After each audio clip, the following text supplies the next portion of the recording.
బాబు 2 దోశ చెప్పు అన్నా 2 దోశ. బాల్కనీలోంచి జీప్లో పడిపోయి ఉంటది. దెబ్బకి మతిపోయింది.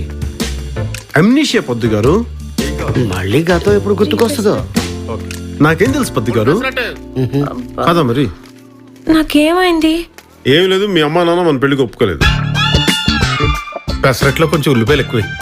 ఏ నువ్వు మా అత్త కూతురువి, మన 2 ఫ్యామిలీస్కి పడదు, అందుకని లేచి వచ్చేసావు. నూనె కాదు నెయ్యితో. నాకు అక్క చెల్లెలు ఎవరు లేరా?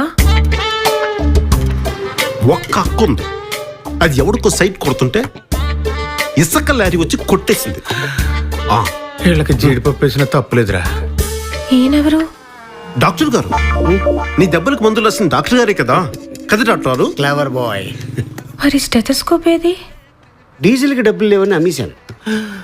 బిల్లు మాత్రం బావా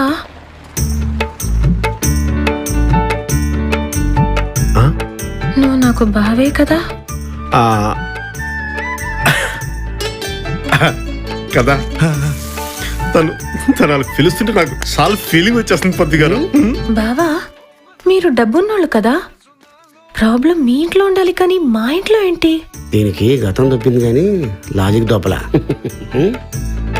డబ్బున్న పలికి బాగా బ్యాడ్ హ్యాబిట్స్ ఉంటాయని ఒక భయం. న్యాచురల్లీ.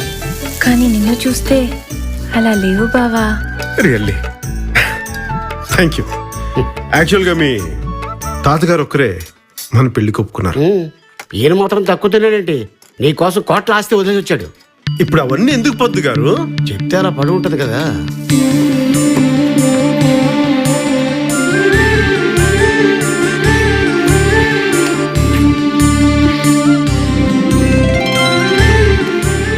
శశి, బావా తాత ఫోన్లో మాట్లాడతావా? నువ్వు అలా కూర్చో.